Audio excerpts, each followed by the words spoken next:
El video de ayer se veía medio rarito y es porque no me había fijado que este asunto estaba, el drive de Google estaba ya full, pero ya resolví. Ya resolví.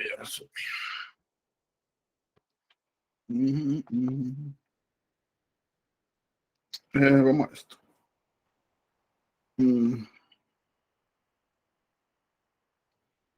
Entonces no hay pregunta, no hay duda, o sea que ya todo está bien aquí. Ustedes están esperando que yo hable. Ay. Empieza de nuevo. Date ¿Cómo así? Mentira. una vueltita, bate por ahí. Mentira. Háblenme ustedes, díganme.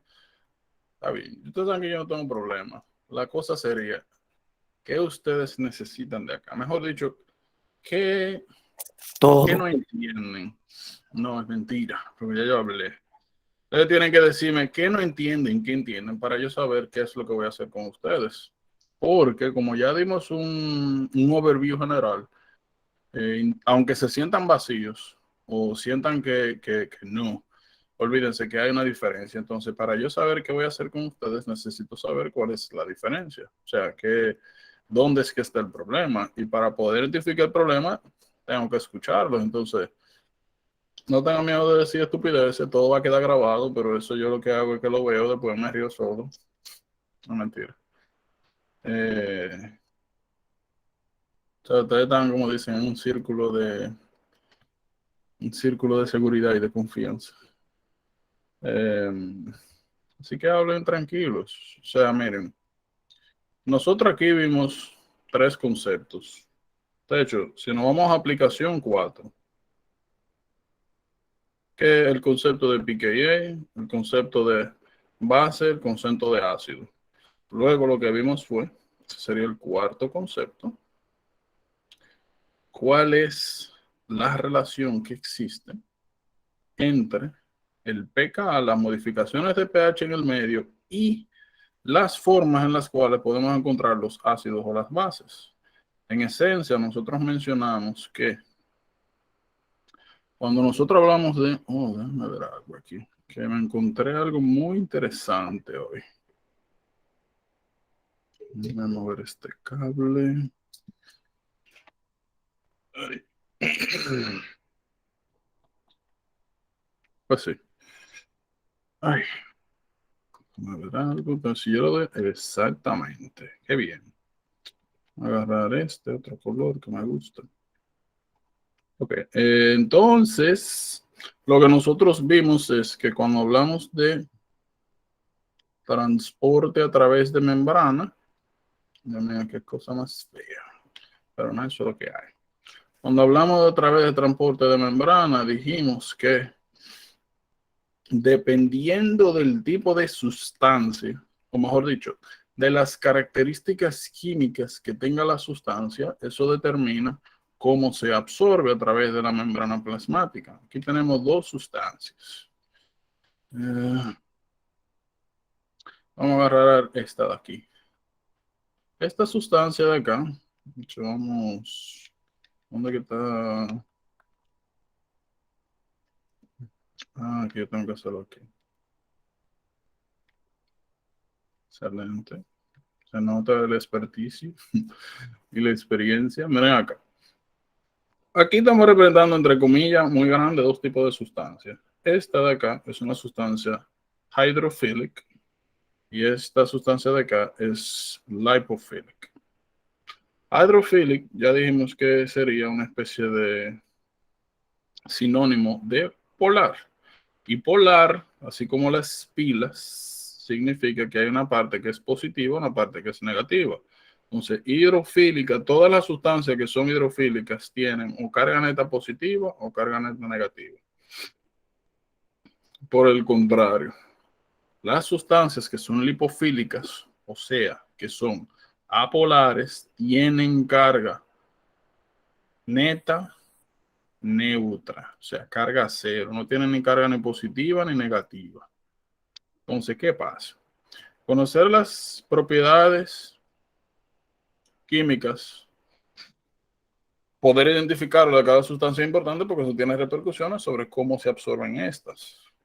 En el caso de las sustancias que son apolares, o sea, neutras, lipofílicas, si son pequeñas,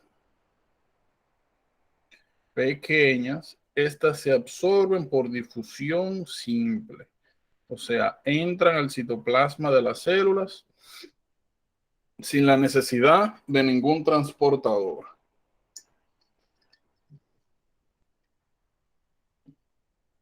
Entran solitas. Entonces, ¿qué importancia tiene eso para nosotros? Cada vez que vemos una sustancia que tiene carga negativa, o sea, carga total neutra, o sea, que no expresa ninguna... Que no tengo un pedacito de quinoa por ahí atrás, que yo no sé qué es lo que anda buscando por ahí, Dios mío. Ay, ay, ay. El punto es que cuando vemos una sustancia representada de esta manera, o sea, que no tiene carga por ningún lado, asumimos que es neutra y por ende que es liposoluble. Entonces, esta sustancia que está acá es apolar, tiene carga neutra, o sea, es liposoluble. Ya podemos asumir que es una sustancia que difunde sin ningún transportador hacia dentro de las células. Por otro lado, si esta sustancia que está aquí se disocia en sus componentes, vemos que se transforma en una sustancia con carga positiva y una sustancia en carga negativa. Las sustancias que tienen cargas sí necesitan una ayuda para transportarse, para ser absorbidas, no son como estas. Por eso que ustedes ven que aquí dice atrapadas, no cruzan hacia el otro lado. Eso es lo que estamos viendo acá. Las sustancias que tienen carga, o sea, que son hidrofílicas, a diferencia, medio mío, qué sensual esto. Ok, calma, paz, o sea, hay que ser uno con el universo. Ahora sí. Las sustancias que son hidrofílicas, o sea, que tienen carga positiva o negativa, a diferencia de las lipofílicas, no pueden traspasar la membrana celular de manera directa, sino que necesitan un transportador. ¿Qué significa eso? Que hasta que este transportador no esté disponible, esta sustancia se va a quedar afuera de la célula. En cambio, esta, como es lipofílica, se absorbe de manera directa. Tú no necesitas un transportador. No importa si hay o no hay transportador, eso va para adentro. Entonces yo pregunto, ¿esto se entiende? Eso que está ahí se entiende, ¿verdad? Sí. Ahora sí, ¿verdad? Bien. Entonces, si eso se entiende, nosotros podemos perfectamente entonces ponerle ahora nombre y apellido a esto.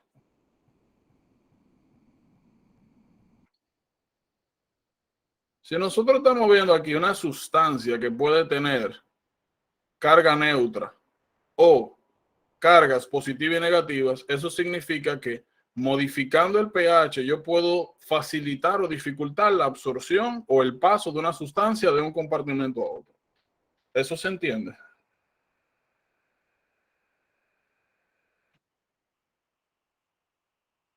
¿Se entiende o no se entiende? Una preguntita. Ajá. Pero Entonces, antes de la pregunta, ¿se entiende o no se entiende? Más o menos. más o menos. Ok, pregunta. Ok.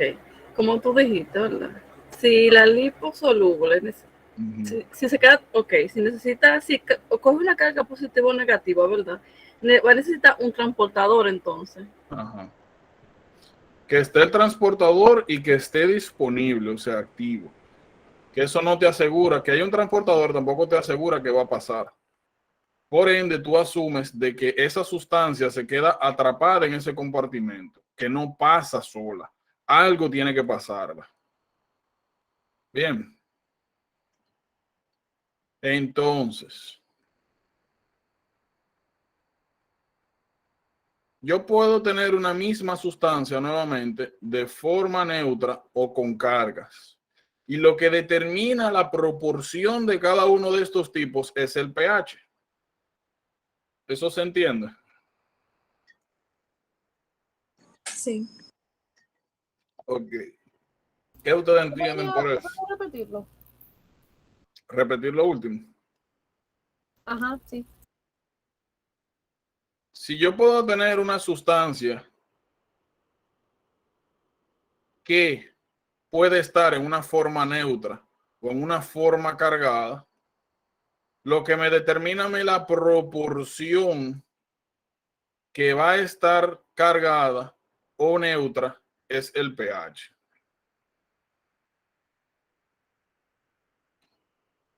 Y por ende el pH entonces me altera la capacidad de absorción de diferentes sustancias. Hace que sean o más fáciles de absorber o más difíciles de absorber.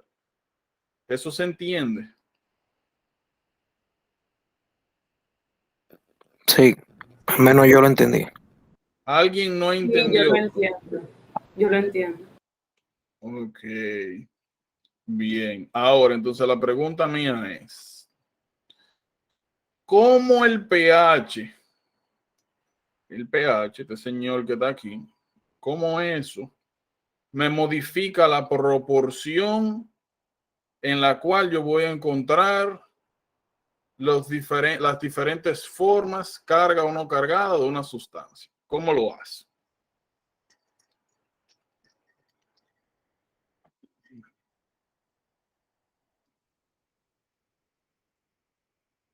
Tú no dijiste que era por la liberación de un hidrógeno. No sé, digamos ustedes, hablen ustedes. Este es un momento de ser felices o infelices, no sé, pero eso.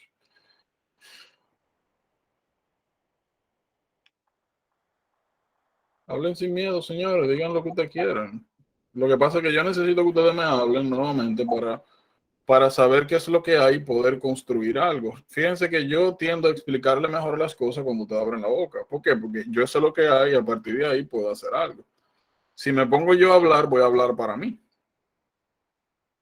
Entonces, yo necesito que ustedes voluntariamente me digan cómo ustedes creen que el pH altera la proporción de estos dos señores. Miren, esto que está aquí es una flecha que va para ambos lados. Significa que estas son reacciones reversibles.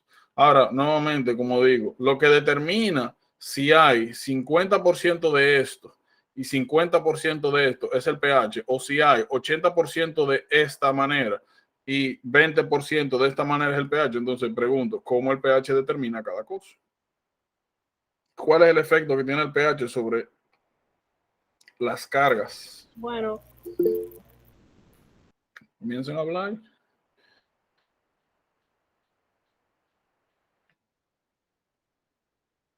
Ajá. Sería dependiendo si la sustancia es base o si es ácida. Entonces podríamos comenzar por ahí. Dependiendo primero, ¿qué es un ácido? ¿Qué es una base? ¿A qué nosotros le llamamos ácido? ¿A qué le llamamos base? Los ácidos son las sustancias que ceden hidrogeniones. Ok, entonces, si la sustancia cede hidrogeniones, o sea, aumenta la concentración de hidrogeniones en el medio, yo puedo decir eso es un ácido. Y las bases lo que hacen entonces lo contrario, quitan hidrogeniones del medio. Lo que hacen es que disminuyen la concentración de hidrogeniones en el medio. Entonces ya yo sé lo que es un ácido, ya yo sé lo que es una base. Ahora, aquí claramente lo que yo tengo es un ácido. ¿Qué es lo que está haciendo el ácido? Liberar el hidrogenión que está aquí, lo está liberando al medio. Y por definición dijimos que los ácidos son sustancias que tienden a liberar hidrógenos al medio. Ya yo sé que es un ácido. Ahora, si ya sabemos lo que es un ácido, lo que es una base, pregunto yo, ¿qué efecto tiene el pH del medio sobre la determinación de cómo yo voy a encontrar el ácido? ¿Cuál es la relación que existe?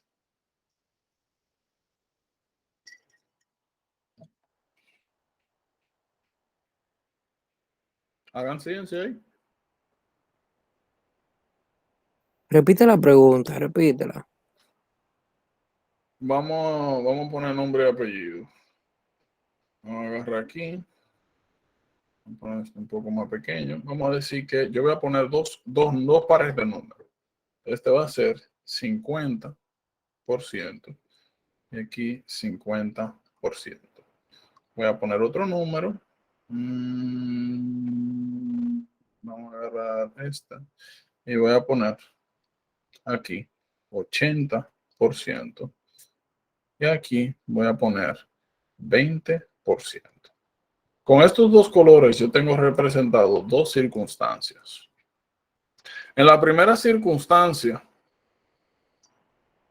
yo tengo que el 50% de esta forma, o sea, que esta forma representa el 50% de la totalidad de la forma en la que encuentro el ácido. Y el otro 50% representa esta forma disociada, 50% negativo, 50% negativo. Es el primer escenario. Vamos a llamarle así con el mismo color, escenario A. Escenario A es 50% apolar y 50% voy neutro. La segunda circunstancia,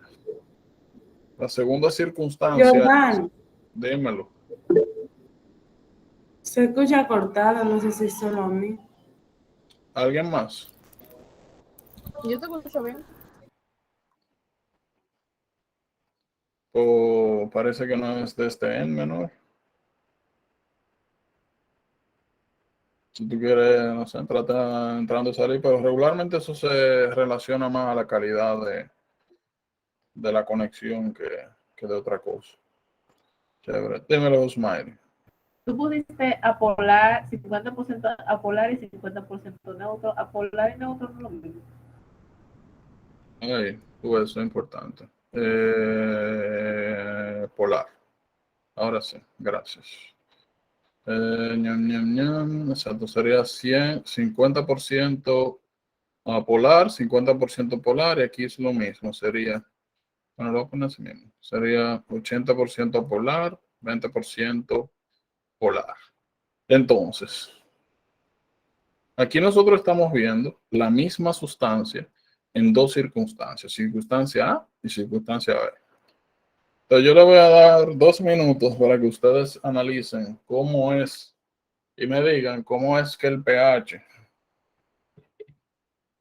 puede ocasionar estos cambios. 2 minutos. Déjame yo buscar esto. Oh, y ese perro.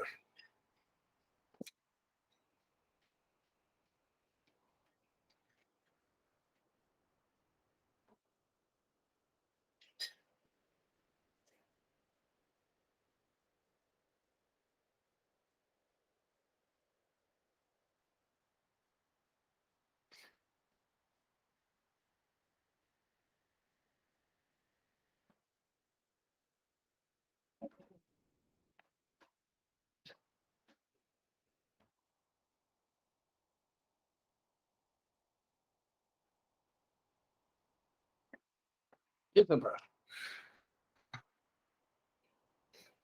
Entonces,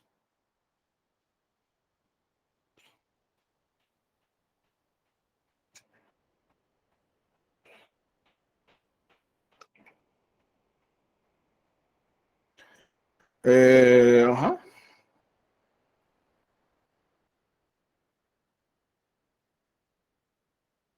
Griten. Como niño, como un perro, ¿cómo tú crees que gritamos? Como ustedes quieran, pero mientras tenga que ver con esto, está todo bien. Díganme. Bueno, mi ¿Cuál loco, es si no es por el medio alcalino, no sé. Un disparate, pero todo pH? Lo único que tú vas a modificar, anda la mierda. Lo único que tú vas a modificar aquí es el pH. ¿Cómo nosotros logramos esto? ¿Cómo logramos estos cambios? Vamos a borrar aquí. Eso es bien sencillo, miren. Realmente es más paja que complicación. Miren. Vamos a agarrar esto. Ok, miren. Nosotros tenemos una sustancia, ¿verdad? Que ya sabemos que se puede encontrar de dos maneras. Lo que va a determinar cuál de las dos proporciones va a prevalecer es literalmente el pH. Entonces, ¿cómo nosotros... Entonces era en medio alcalino. ¿Cómo? No entendí O qué. sea, en medio alcalino, como se encuentra el pH. Mira qué es lo que pasa. Medio alcalino, si tú me dices medio alcalino, lo único que me estás diciendo es pH alto. Pero no me estás diciendo qué efecto tiene eso sobre esto. Y cómo eso se relaciona con esto. Entonces, podríamos iniciar por ahí. Por ejemplo, que si nosotros agarramos esta sustancia, ¿verdad? Que sabemos que se puede encontrar de estas dos formas. ¿Qué pasa con esta sustancia si la ponemos en un medio alcalino? ¿Cómo se comporta? ¿Qué tú esperarías que pase? Se va a degradar. ¿A qué tú te refieres con degradar exactamente?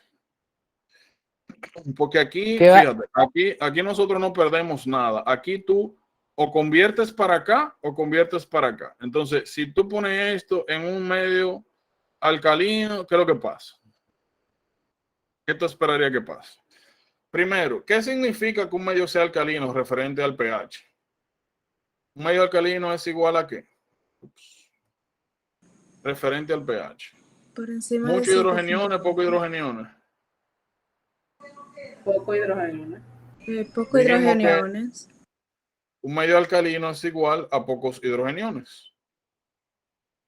Entonces, si tú tienes pocos hidrogeniones, ¿qué es lo que tú esperarías que pase naturalmente?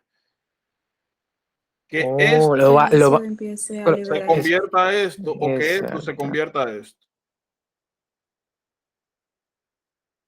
Griten, guáyense, Que el pasen primero vergüenza. se convierta al segundo.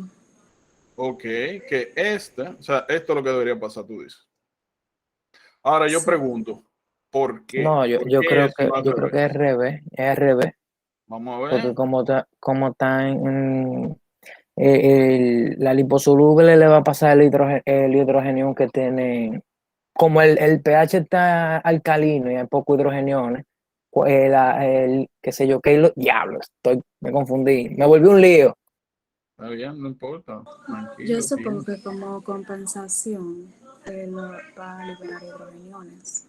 No sé. ¿Cómo así? Ay, no, Jordan. Lo primero es que te está viendo bajito, por lo menos yo. ¿Cómo Yo lo así? escucho bien. Pues yo ni el que ando con los audífonos. No sé, ¿por qué tengo audífonos, verdad? Eso es. Sí. ¿Dónde? Míralo aquí, pero un segundo. Vamos a buscar.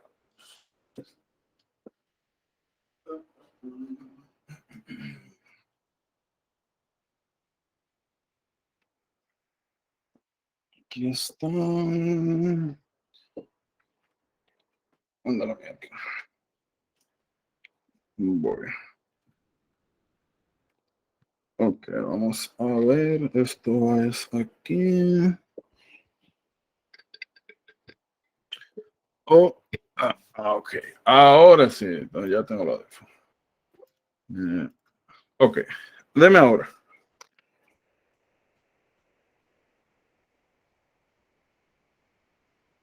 Ajá. Hello. Yo digo que la sustancia ácida va a empezar a liberar hidrogeniones. Ok, tú dices que si nosotros ponemos la sustancia ácida, o sea, el ácido débil, si lo ponemos en un medio alcalino, o sea, donde el pH está alto, o sea, que la concentración de hidrogeniones está baja, él va a comenzar a convertirse de este tipo de sustancia a esto. ¿Verdad? Eso es lo que quiere decir. Creo que sí, no estoy viendo la pantalla realmente, déjame salir. Oh.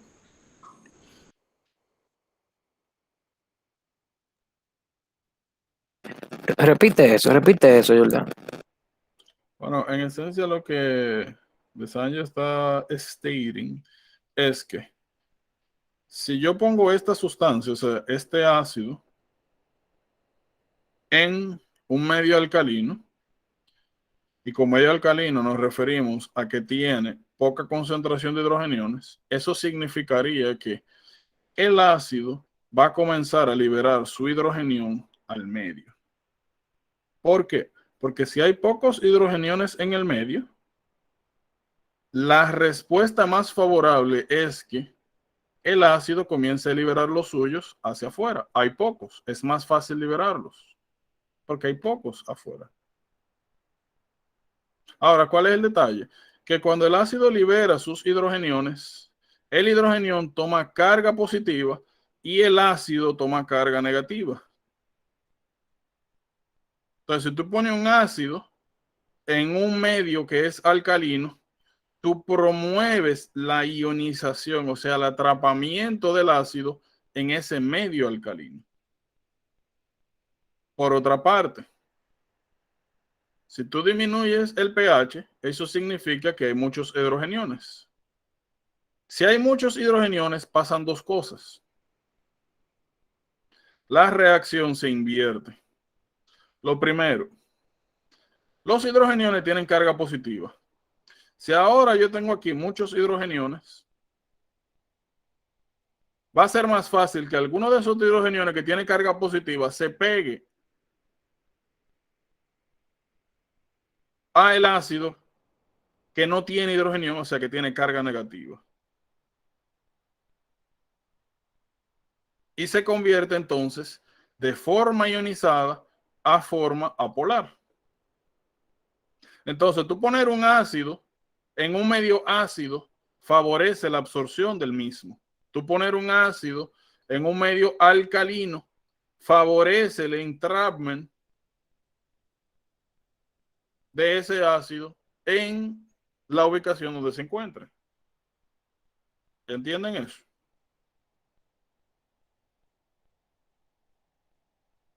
Espérate, con cucharita, al pasito, dale. Ok, que no entendiste.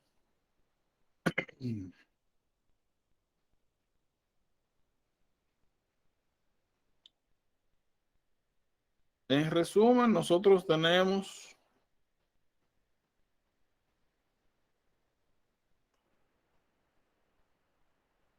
una reacción que es reversible.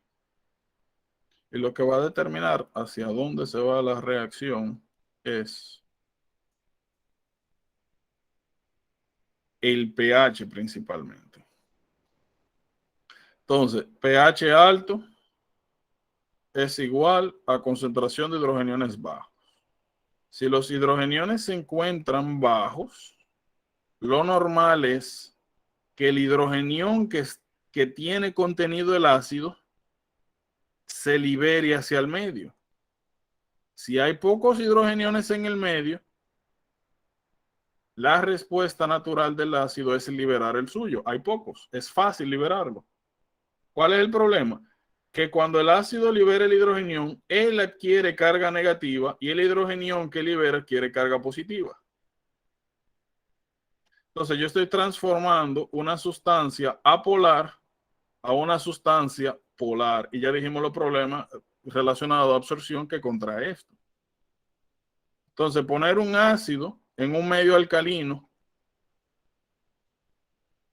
significa que dificulta la absorción de esa sustancia.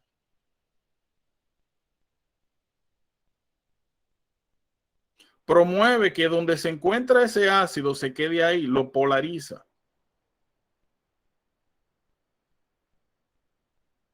¿Entienden? Sí, sí. Bueno, yo sí. Okay. Entonces, lo contrario también es cierto. Si, por ende, nosotros ponemos cualquier ácido en un pH bajo, o sea que tiene muchos hidrogeniones, significará que, como mencioné, aquí van a haber muchos hidrogeniones. Los hidrogeniones tienen carga positiva. Los ácidos que se encuentran disociados tienen carga negativa. Si tú tienes muchas cargas positivas, es muy probable que alguna de ellas sencillamente se una al ácido que tiene carga negativa. Y si se une algún hidrogenión de estos al ácido con carga negativa, ¿en qué se convierte? De forma polar a forma polar. Por ende, tú poner un ácido en un medio ácido favorece la movilización del ácido hacia otro compartimiento. Ácido en un medio ácido es igual a favorecer el movimiento. Ácido en un medio alcalino promueve el trapping del mismo en el compartimento donde está. Si el ácido está aquí y tú lo expones a un medio alcalino, tú estás favoreciendo a que ese ácido se quede aquí, a que tome carga negativa, libere hidrogeniones de carga positiva y por ende se dificulta el proceso de absorción. ¿Entienden eso? Sí. Ok. Entonces yo le pregunto ahora a ustedes, ¿cuál es la dificultad con entender esto que está acá, este gráfico? Jordan, Démelo. antes que nada, una pregunta. Tú Démelo. dijiste que cuando tú entras un ácido a un medio ácido, va a tener la carga negativa que tú entraste. No. Ajá. O sea, va más hidrogeniones es igual a que el ácido no ionizado, perdón, esto, que el ácido que se encuentra ionizado en su parte ionizada adquiere un hidrogenión y se convierta en no ionizado. O liposoluble, o polar a polar, es lo mismo. Pero mira, Bien, gracias. para aclararte, fíjate. ¿Qué es lo que nosotros estamos viendo aquí en el gráfico? Miren aquí. Porcentaje de ionización versus pH. Vamos a comenzar con los weak acid. Vamos a ver si podemos simplificar esto. Ser lo más amigable a lo. Vamos a hacerlo por parte. Vamos a concentrarnos en una sola cosa. Si nos va mejor. Bueno, más o menos. Eso es lo más que puedo hacer.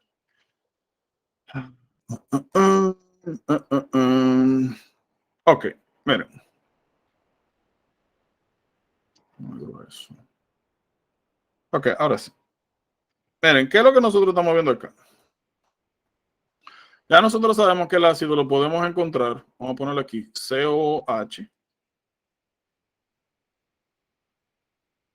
Y CO negativo más H. Ya sabemos que esto es polar y que esto es apolar. ¿Verdad? Estas son las dos formas en las que podemos encontrar un ácido. ¿Qué pasa? Este punto acá, donde yo tengo el 50% de forma ionizada, o sea, de esta manera, y el 50% del ácido de esta manera, es a lo que nosotros llamamos pKa. pKa es el pH en el cual yo tengo 50 de este y 50 de estas dos formas. ¿Entienden lo que es pKa? Sí, sí. Bien. Sí. Ahora. Oh, mira qué interesante ese pequeño error. Pero yo estoy sabiendo dónde estamos. Entonces, si aquí yo tengo 50 de este y 50 de este, ¿verdad? Si yo comienzo a disminuir el pH, o sea, a moverme hacia la izquierda, miren acá, que lo que estamos representando aquí es pH, ¿qué es lo que yo voy a ver? ¿Qué va a pasar con las especies ionizadas si yo comienzo a disminuir el pH? Griten, no levanten la mano. Van a empezar a tomar el hidrógeno que hay en el medio. ¿A qué? ¿Quién? Se van a atrapar, O sea, se van a el que atrapar tiene, los hidrógenos. Ajá. No, mira, tú sabes que hay 50% del que tiene el hidrógeno libre. Ajá, esto. Ajá, entonces, mientras se va disminuyendo el pH, quiere decir que hay mucho hidrógeno en el medio, entonces lo que va a empezar o sea, como que a pegarse a su hidrógeno Ok, y se si va a nosotros convertir en otra tenemos, forma. si estamos bajando el pH, ese musicón menor, si nosotros tenemos aquí, comenzamos a bajar el pH, comenzamos a aumentar la cantidad de hidrogeniones. Ya nosotros sabemos que si aumentamos la cantidad de hidrogeniones, parte de estos se comienzan a pegar a la parte negativa del CO. Y si se pegan a la parte negativa del CO, ¿en qué se convierten? En la forma apolar, o sea, no ionizada. ¿Y qué es lo que nosotros estamos viendo aquí en el Exacto, o sea, gráfico? ahí va, A medida que yo disminuyo el pH, va disminuyendo la fracción ionizada. A medida que yo bajo el pH, en vez de yo tener ahora 50 y 50, voy a tener, qué sé yo, 60, 40. Van a prevalecer las formas no ionizadas. Eso es lo que estamos viendo aquí. A medida que yo bajo el pH con una sustancia nuevamente ácida, comienza a disminuir la fracción ionizada. ¿Cuál es la fracción ionizada? La que tiene carga. ¿Por qué disminuye? Porque los hidrogeniones libres comienzan a unirse a la porción negativa del ácido, convirtiéndola en su forma apolar. Entonces, ¿tiene sentido esto ahora? Mucho, mucho. Bueno, al menos para mí sí. Sí, tiene sentido.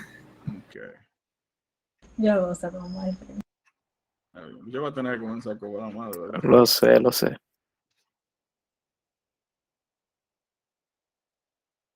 A ver, ok. Ahora, lo mismo pero al revés. Si nosotros tenemos la forma ionizada, perdón, no ionizada, COH, se puede convertir de manera reversible a CO negativo más H. Entonces, ¿qué va a pasar si nosotros nos ubicamos en el pKa y comenzamos a aumentar el pH? Aumentar el pH es igual a disminuir la concentración de hidrogeniones.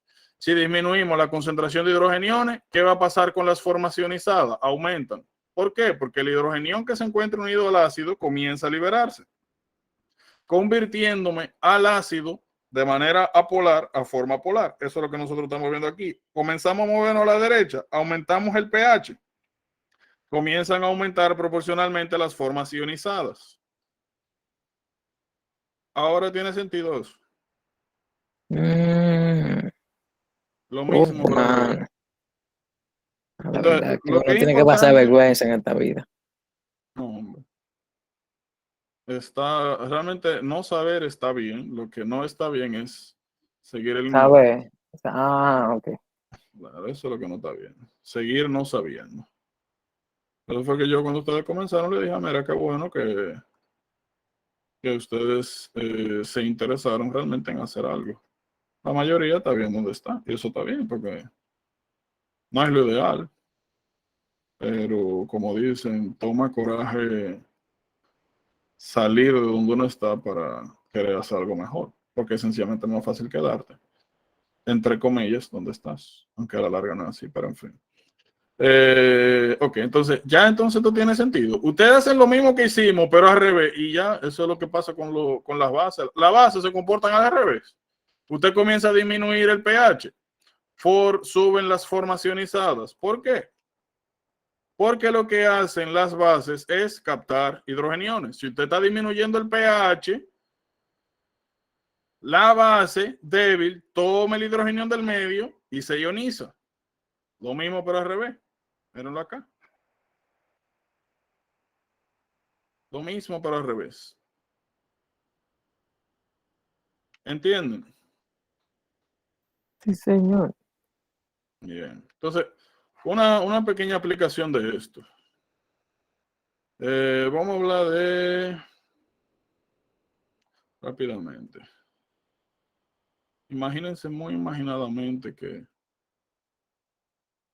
esto es crash. Esto es un supuesto glomérulo y esto es un sistema de túbulos renales.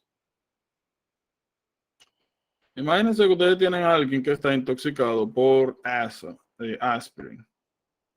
Acetil salicylic acid. El nombre lo dice, acetil salicylic acid. Es un ácido. Normalmente, normalmente, cuando llega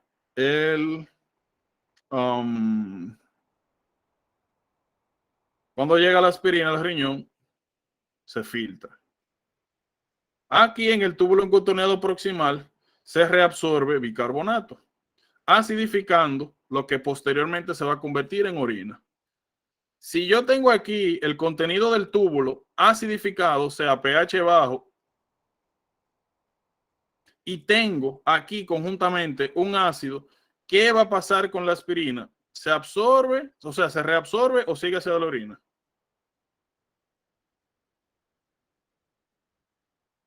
Ok, voy a repetir. Aquí en el túbulo contorneado proximal, no te escuché, ¿qué?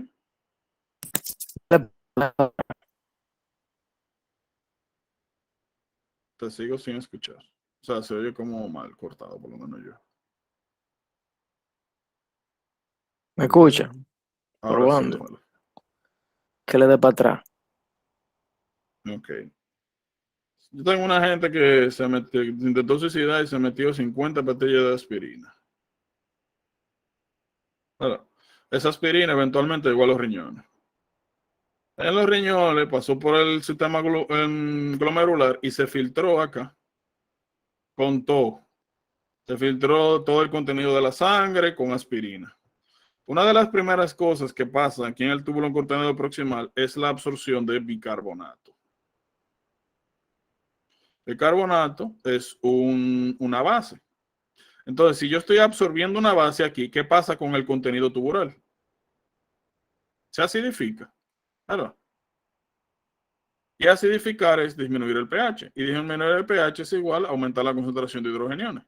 Entonces, si aquí yo estoy concentrando hidrogeniones y estoy concentrando aspirina, ¿qué pasa con la aspirina? Estamos Pero levantando la dije, mano. ¿Qué? De a uno. Que estamos levantando la mano. ¿Qué? Sorry, no te escucho bien. Y tengo la Que tenemos la mano levantada. Ah, que no levanten esa vaina, comiencen a hablar. Que yo no te hablen tengo como que- Juan para su casa. Claro, son durísimos. Giordano, entonces la aspirina se excretaría ya por la orina. ¿Por qué? Yo estoy en Porque, desacuerdo con Milagro. Golpe, espérense, déjenme poner el cuchillo. Bueno, bueno, pues Cuchillo, agarren ahí. La primera que agarre el cuchillo. no, Díganme. no, o sea, yo decía porque, no sé si me equivoco, se convertiría en polar. ¿Por Entonces, qué?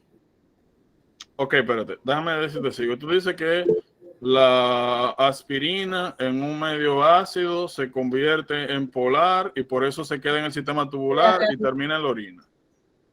espérate, que creo que estoy confundida. Yo creo que sí. Sí, sí, es lo contrario. Yo, Jordana. Es lo contrario. Es lo Dímelo. contrario ya. Exacto. Lo mismo que hicimos. Esto representaría aspirina. Ujú. Aquí está todo lo que yo he hecho aquí. Es así. CO más H más. Si aquí yo estoy acidificando la orina por la reabsorción de bicarbonato que ocurre en el túbulo contorneado proximal y estoy concentrando hidrogeniones, o sea, disminuyendo el pH y aspirina, que es un ácido. Entonces, si yo estoy llenando esto de hidrogeniones, porque estoy disminuyendo el pH nuevamente, lo que va a suceder es que toda la aspirina que se encuentre en esta forma se va a convertir a la forma polar. Va a pasar, perdón, Dios mío, de la forma apolar. Va a pasar de polar a apolar. ¿Y qué pasa con las sustancias apolares? Que Son se neutros. absorben. En este caso sería reabsorción, vamos a hablar de eso en renal, pero no sigue con la orina. Vuelve de nuevo a circulación sistémica, se reabsorbe Y vuelve y pasa lo mismo. y vuelve para adentro. Entonces,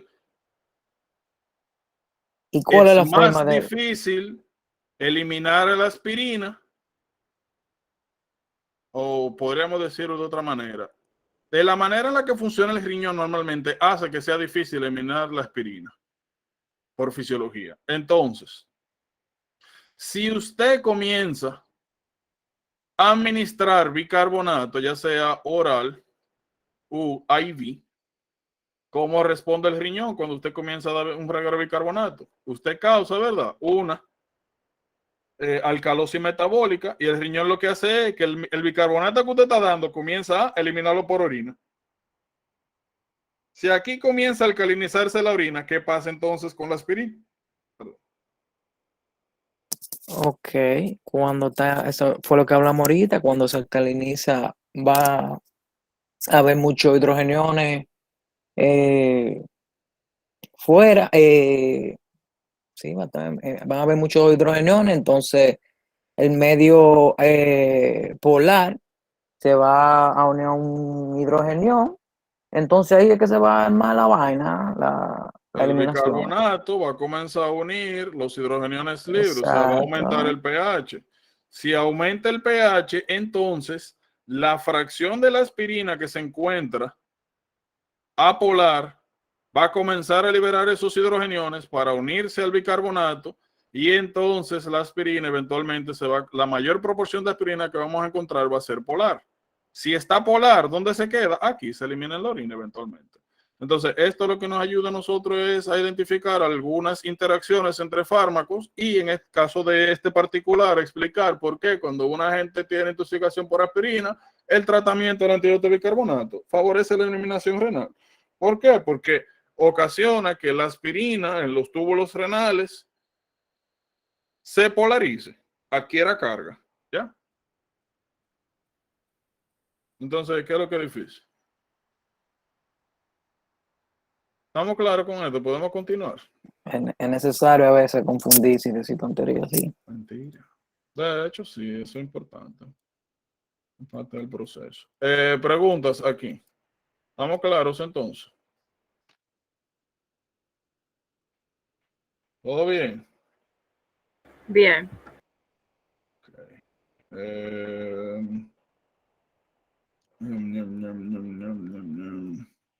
Okay, entonces vamos a hablar de cosas chulas.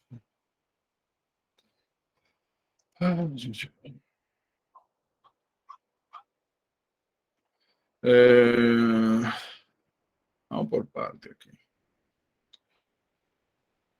Dios mío, tengo la maña todavía de esto. Entonces ahora sí vamos a coger los fundamentos que cogimos de sobre todo en edición enzimática, Michaelis Cimenten, y ahora sí establecer aplicación a fármaco. Verga. Anteriormente nosotros ya vimos este gráfico, que es el de color. Esta misma está bien. Se va a poner un poco más grande. Ok. Ya nosotros conocemos este tipo de gráfico. Este tipo de gráfico, el de Michaelis Cimenten, y ya sabemos que como lo vimos anteriormente, fue comparando velocidad con concentración de sustrato. Es el mismo gráfico, la única diferencia es que ahora lo que vamos a medir en el eje de las X es la dosis del fármaco. Y en el eje de las Y, en vez de medir velocidad, lo que vamos a medir es el efecto farmacológico. Entonces, lo que nosotros vemos aquí es que a medida que nosotros vamos aumentando la dosis y va pasando el tiempo, naturalmente, el efecto farmacológico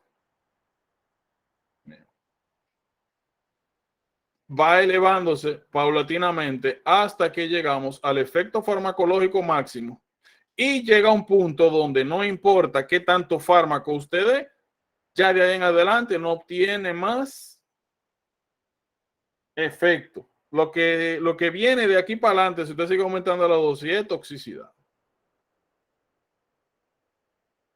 ¿Entienden eso?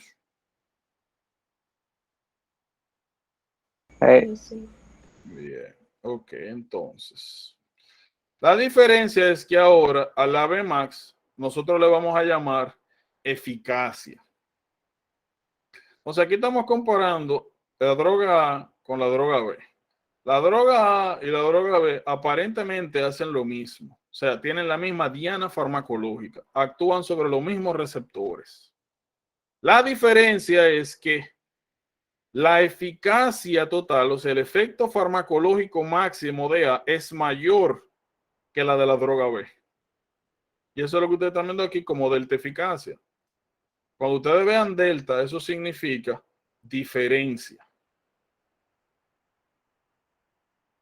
Y podemos decir que el efecto farmacológico total de A es mayor que el efecto total farmacológico de B. Oigan, esto no significa potencia. Vamos a hablar de potencia en un rato. Estamos hablando de eficacia para que no se confundan. Y no vengan a decir, que la droga A es más potente que B. Esto no es potencia. Potencia es otra cosa. Estamos hablando de eficacia. Del efecto farmacológico total.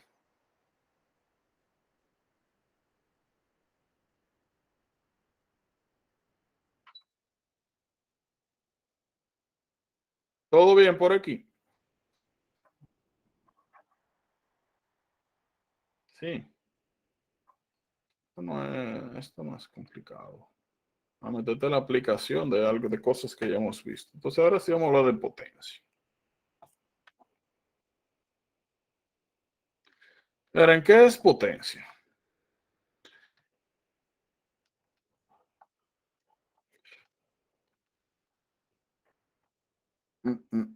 Miren acá.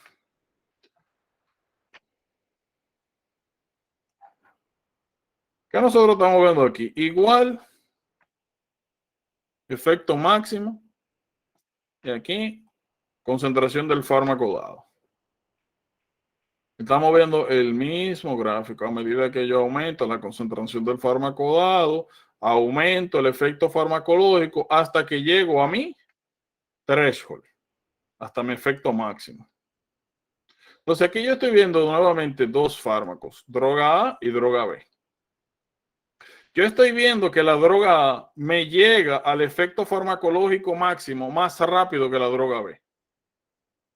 Al final, ambas tienen la misma eficacia, pero como la droga A me alcanza la eficacia máxima más rápida, a eso es lo que yo llamo que la potencia de A es mayor que la de B. Entonces, la eficacia se mide como la B max, pero la potencia se mide como la KM. Mírenlo aquí. ¿Cuál es el efecto máximo? 100. ¿Dónde estoy midiendo potencia? A la mitad del máximo. Esa es la definición de KM.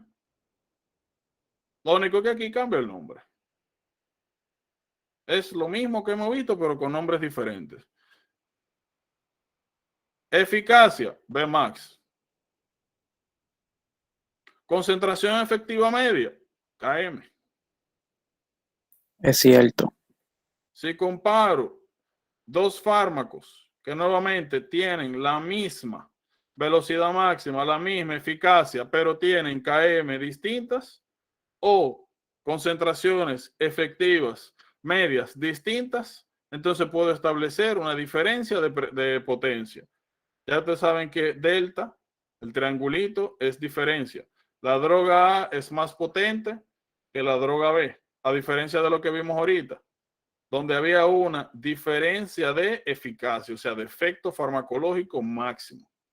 Entonces, no me confundan eficacia con potencia. Preguntas aquí.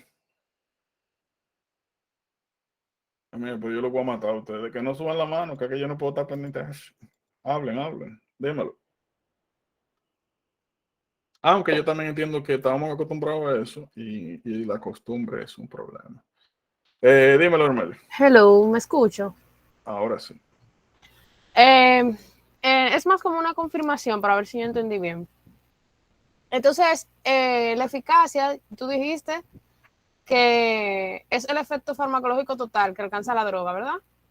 Pero mientras la potencia sería quien alcanza el efecto farmacológico total con menor dosis. O sea, Eso sería definir potencia en cuanto a comparación, y está bien. Pero tú puedes decir que potencia sería una medida de qué tanto fármaco yo necesito para alcanzar la mitad de la eficacia de un fármaco. Y nuevamente, sí, tú puedes utilizar, para lo que se usa regularmente es para esto, para comparar dos fármacos. Pero sí, en esencia. nítido. Nuevamente, lo único que estamos haciendo es lo único que estamos haciendo es trayendo conceptos de bioquímica y cinética enzimática a fármaco. Más nada. Anda el diablo. No, pues es muy grande el diablo, déjalo hasta ahí, porque y entonces. No, eso es haciendo show, la verdad. Haciendo show. Ay, de hecho, esto podríamos fragmentarlo, pero mejor lo hacemos todo junto, no nos complicamos a la cuenta la vida. Ok. Miren, hay diferencias. Hay diferencias. Y hay, obviamente, similitudes con los gráficos de inhibición enzimática. Como siempre, efecto máximo, dosis. Lo que nosotros vamos a ver ahora es el efecto que tiene tú dar un agonista solo, que sería la línea esta, la negra. Este sería como el baseline, lo normal. ¿Y qué sucede cuando tú das un agonista con un antagonista competitivo? Entonces, ¿qué es lo que nosotros estamos viendo aquí? Lo mismo, literalmente lo mismo que vimos cuando hablamos de cinética, enzimática y... Ok, ¿qué droga fue esa? Algo hice yo ahí. A más B. En pocas palabras, cuando hablábamos de inhibición enzimática y lo de los inhibidores enzimáticos de tipo competitivo, es lo mismo. ¿Qué es lo que estamos haciendo aquí?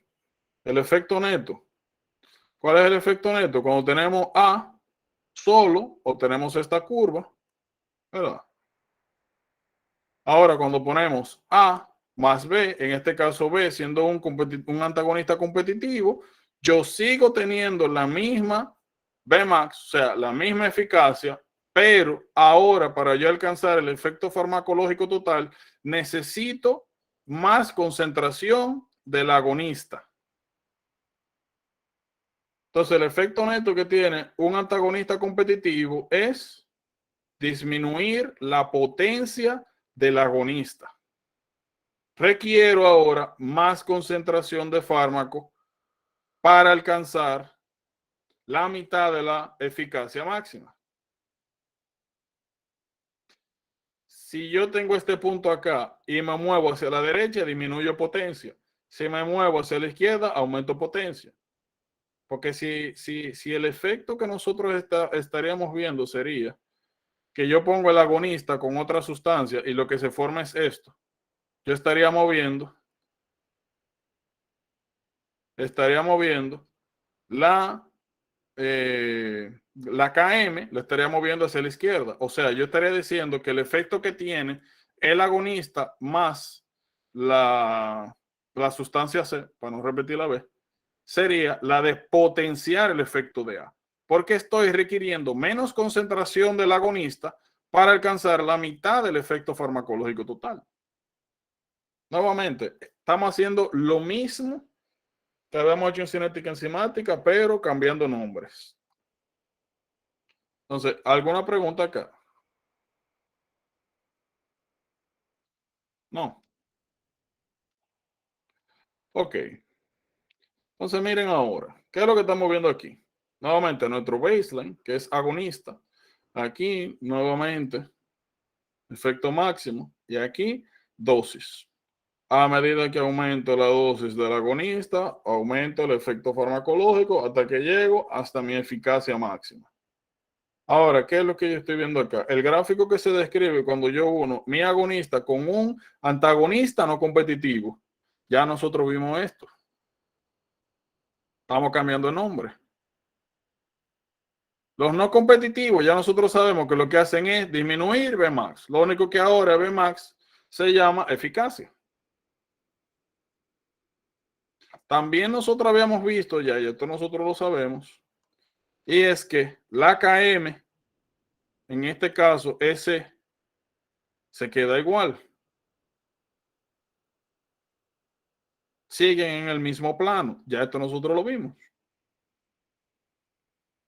Ahora, ¿dónde que cambia la cosa? Aquí.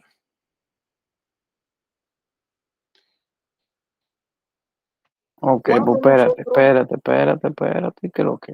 Danos respirar un ching entonces. ¿Y por qué? Mentira. Porque es que el arroz con mango ya nada más falta echarle mango para que sea un arroz con mango. Ya esto ustedes se lo saben. Eso fue un repasito. Ese fue el descanso de ustedes de hoy. Dale ahora, dale. Déjame ver algo, espérate. Para nosotros no nos falta nada. Ay, coño, pero ustedes lo llevan el día. Ay. Cotora, eso es mentira. Está bien. El diablo nos está llevando ahora. Cuando vayamos a entrar a Cadio, ya el día vamos a estar con él ahí. Tú a ver. Está bien. No te preocupes. Ahora no se preocupen todos. ¿Qué yo voy a hacer con ustedes? Sí. Ahora, ¿cuál es el punto entonces de establecer diferencias entre cinética y enzimática? O sea, lo que habíamos visto inicialmente y el gráfico de Michaelis y Menten y esta cosa. Bueno, que hay algunas cositas que cambian. Y la primera cosa que cambia es esta. Hasta ahora nosotros habíamos hablado de inhibidores competitivos y no competitivos. Y los competitivos lo habíamos dividido en reversible y irreversible. Pero ya. Aquí nosotros tenemos un término nuevo que es agonista parcial. El nombre lo dice. Agonista parcial. Los agonistas parciales tienen dos consideraciones importantes. La primera es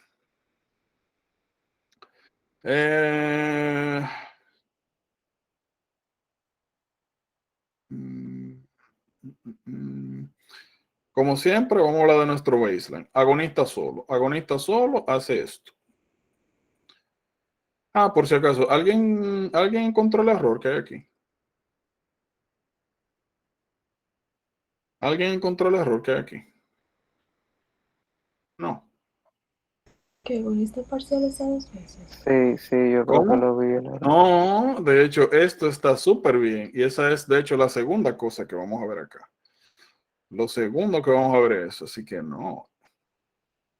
Eso está muy bien. Es así que va.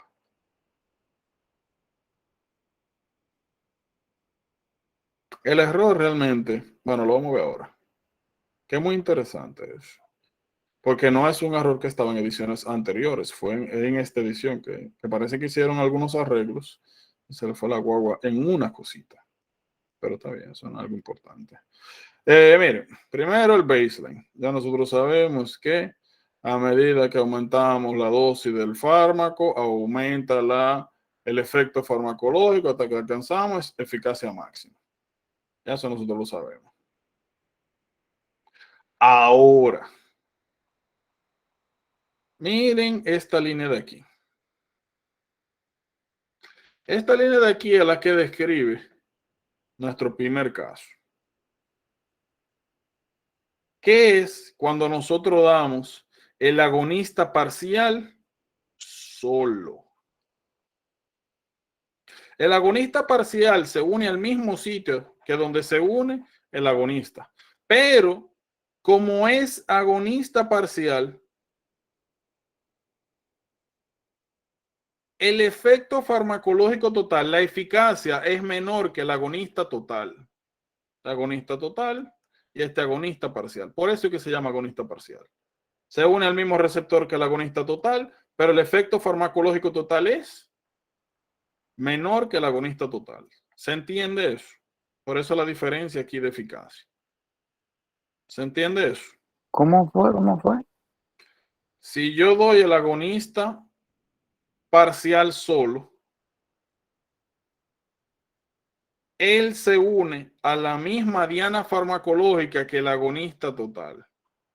El detalle es que como es un agonista parcial, el efecto farmacológico total es menor que el del agonista total, pero se unen al mismo receptor. Vamos a poner un ejemplo.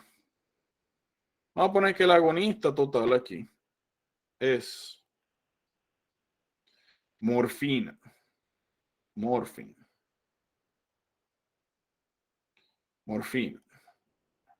Bueno, para escribir más claro, tengo que ponerlo más chiquito. Vamos a poner que el agonista, eso sería agonista total. Morfina. Pero, agarrar a una gente, le da morfina, a medida que tú aumentas la concentración del fármaco, o sea, la dosis de morfina, tú llegas al efecto máximo analgésico. De ahí para allá, tú sigues dando morfina y tú lo que tienes es constipación más disminución, o sea, depresión respiratoria, o sea, los efectos adversos. Entonces, morfina es un agonista total. Y el efecto farmacológico analgésico total es aquí que lo tengo que representar. Uno de los analgésicos es un potente analgésico, ¿verdad? Pues por otro lado, yo tengo otro fármaco que es bufrenorfina. Bufrenorfina. Fíjate que necesito el espacio. Bufrenorfina. Morfina se une a los mismos receptores que los que se une bufrenorfina. Se unen a los mismos receptores. A poner un ejemplo, los receptores MU. Receptores MU. Ambos se unen a los receptores MU. Ahora, ¿qué pasa? Cuando yo doy bufrenorfina, el efecto farmacológico analgésico de la bufrenorfina comienza a aumentar. Llega un punto en el cual alcanzo la analgesia total de la bufrenorfina. Y cuando la comparo con la analgesia total que me da la morfina, es muchísimo menor. Entonces, aunque los dos son analgésicos opioides, la morfina tiene mayor efecto farmacológico, mayor eficacia que la bufrenorfina. Pero la bufrenorfina también, nuevamente, se une al mismo receptor y también es un opioide. Lo único que tiene una eficacia menor. ¿Entienden eso? ¿O hay alguna duda con lo que he dicho hasta ahora? No. Entonces, este grafiquito que está acá es el que describe la bufrenorfina sola y este de acá, el negro, es el que describe la morfina sola. Son dos gráficos totalmente diferentes porque son dos fármacos diferentes. ¿Estamos claros con eso, verdad? Sí. Ahora bien, esta rayita de acá no es un error. Aquí lo que yo estoy representando es si yo doy morfina más bufrenorfina. Cuando tú juntas un agonista parcial con un agonista total, el efecto farmacológico total que tú obtienes es mayor que el del agonista parcial, pero menor que el del agonista total, significando que el agonista parcial se convierte en un inhibidor competitivo del agonista total.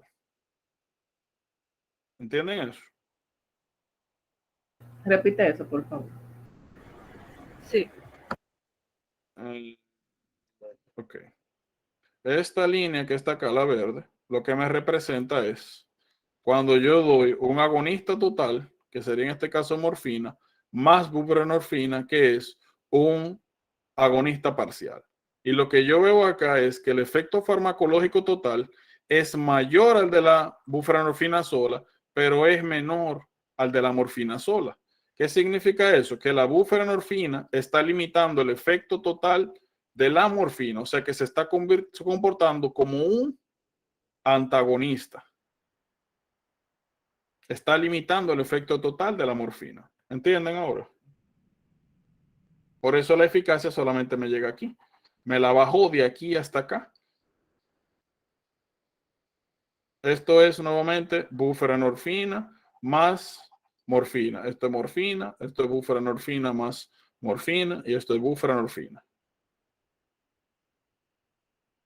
¿Entienden?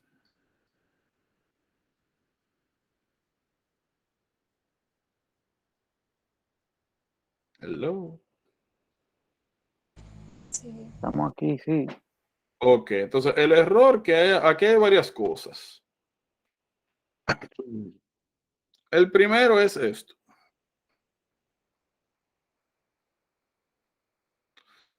Aquí me está diciendo que si yo doy buprenorfina más morfina a bajas dosis, el efecto de ambos es mayor, pero que a altas dosis el efecto de ambas es reducido. Eso no es tan así.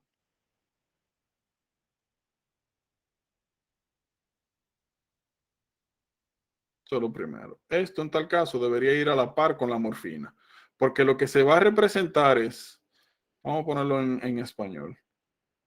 Si la morfina solo me dio me dio esta curva de acá, es imposible que un agonista parcial con un total me dé un efecto farmacológico menor. O sea, mayor, perdón. Que me aumente la potencia. Yo dar un agonista parcial con un agonista total nunca me va a aumentar la potencia. Eso es un error. Eso es un error. Esto es un error. Pero también porque nuevamente esto no estaba y lo pusieron nuevo y edición. Lo segundo, ¿qué es lo otro que nosotros podemos ver? Aquí nosotros estamos visualizando, miren acá, una, aquí, aquí sería otra, y aquí sería otra. La diferencia de KM. Miren acá.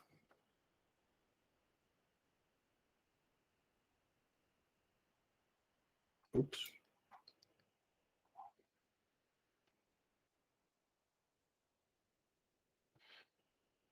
Si ustedes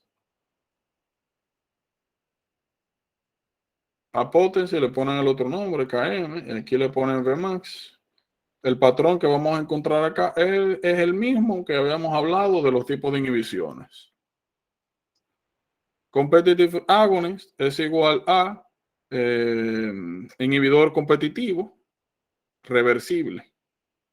No te cambia la Vmax, o sea, la eficacia, pero te disminuye la potencia. O sea, que te aumenta la KM, te la mueve hacia la derecha. Dijimos que mover hacia la derecha es igual a aumentar KM y disminuir potencia. No competitive antagonist es lo mismo que inhibidor no competitivo. Te disminuye la eficacia, o sea, la Vmax, sin alterarte la KM. Lo nuevo que estamos viendo aquí es esto, los partial agonists, que como vimos, tiene, aquí, este es el agonista total y este es el partial agonist. ¿Qué es lo que estamos viendo? Que hay una diferencia de potencia. Diferencia de potencia.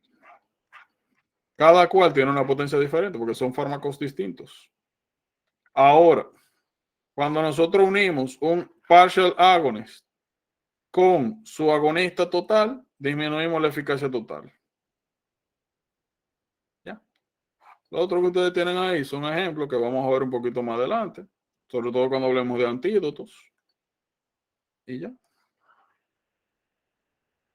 Aquí en buprenorfina hay algo interesante. Pero eso ya lo vamos a hablar cuando hablemos de intoxicación por opioide un poquito más adelante. Porque hay consideraciones. Por ejemplo, tú le das buprenorfina a alguien que abusa de los opioides y tú lo puedes meter en abstinencia porque es un agonista parcial. Pero de eso vamos a hablar nuevamente cuando hablemos de intoxicaciones. ¿Alguna pregunta o duda acá? ¿Todo bien claro? Buah. Yo también. Ustedes se sientan ahorita y lo meditan Ay, qué maldito lío. y llegan a la verdad. Y si no, mañana nos sentamos y revisamos porque fíjense en algo.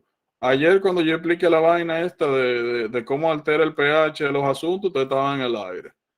Hoy lo entendieron y yo no dije nada distinto. Yo dije lo mismo que dije ayer. ¿Cuál es la diferencia? Nada, que pasa un día. Te revisan el tema, ya tenían algo en la cabeza de base y ya. Por eso es que yo le insisto mucho en que los fines de semana tienen que leer los temas. Porque hay una diferencia abismal entre cuando usted llega con algo de base a cuando llega vacío. Cuando llega vacío no hay para nadie. Ayer yo dije lo mismo que dije hoy con el tema que literal. Realmente la diferencia fue que ya por lo menos teníamos una base.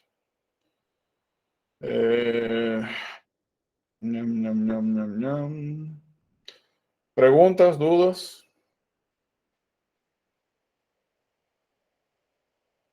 No.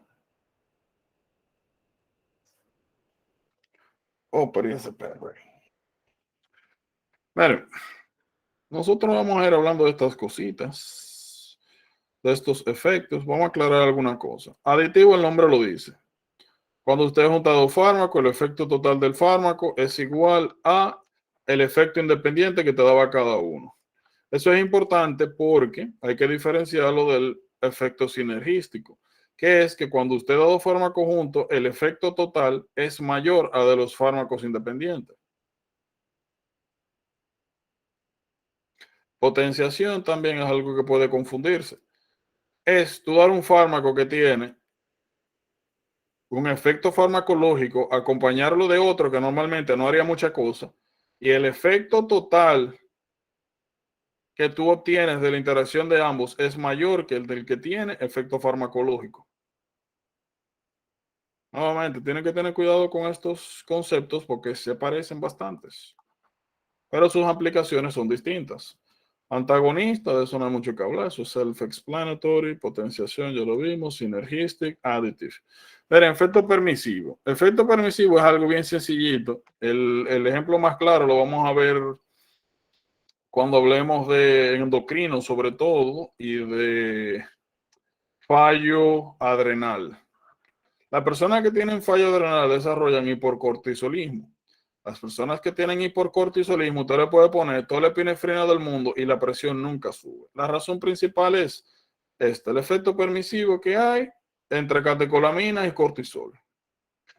Las catecolaminas aumentan la presión arterial a través de la unión de, a través de su unión, o sea, a través de la unión de las catecolaminas a los receptores alfa. El cortisol es quien hace que se presenten esos receptores. Vamos a ponerlo así. Vamos a poner que es una célula endotelial vascular y que esto aquí son los receptores alfa. Esto no es el mejor color para esto.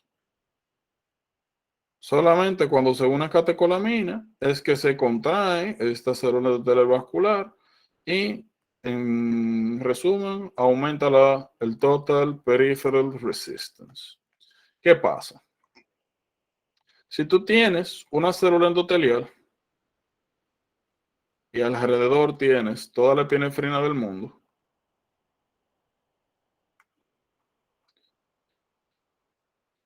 si tú no tienes los receptores de epinefrina, aunque tú tengas toda la epinefrina del mundo, el efecto farmacológico nunca se va a dar. Entonces, quien hace que aparezcan acá los receptores,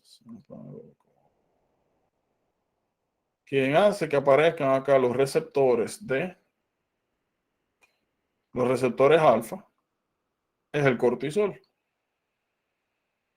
Entonces, la epinefrina, las catecolaminas en general no pueden ejercer su efecto farmacológico si no están acompañadas del efecto de cortisol. Eso es lo que le llaman efecto permisivo. Una cosa no funciona si la otra no está. Por último, taquifilaxia. Miren, hay algunos fármacos que tienen un efecto interesante. Eso se ve mucho con nitratos, sobre todo, y con fenilefrina. O sea, con todos, pero digo, estos son los clásicos. Y taquifilaxia es lo siguiente. A medida que tú das el fármaco,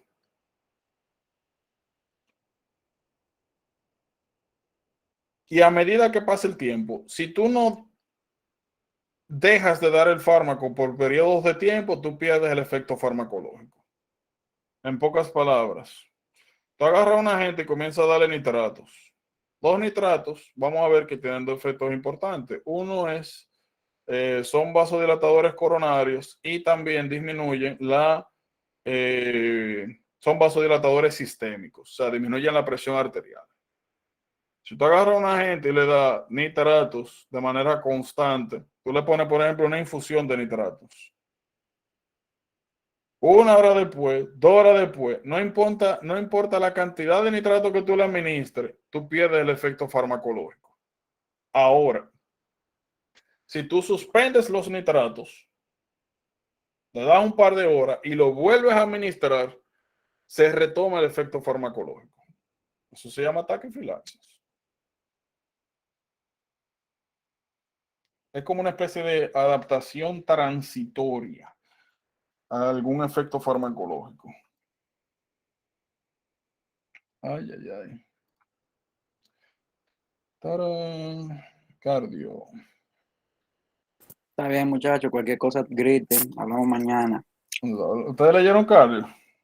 No. ¿Y qué es lo que ustedes están haciendo con su vida? Que no están leyendo los temas que van. Ahora mismo, oye, yo cogí un ramillete de uva grandísimo aquí y dije, me voy a comer una por cada vez que no entienda. Te voy a mandar una foto para que tú veas cómo va. Qué difícil. Bien, denle con cardio, mañana hablamos. Bueno, podríamos utilizar el tiempo que nos resta. ¿Hay algo que quieran revisar a lo que no hayan entendido de lo último que hemos hablado? ¿Algo que deseen aclarar? No sé. Puede ser de aquí del principio, algo. Preguntas. Fíjate. Oh, espérate. Ok. No. Usted también, ven acá. Se me perdió la hora. Pero no. Está bien.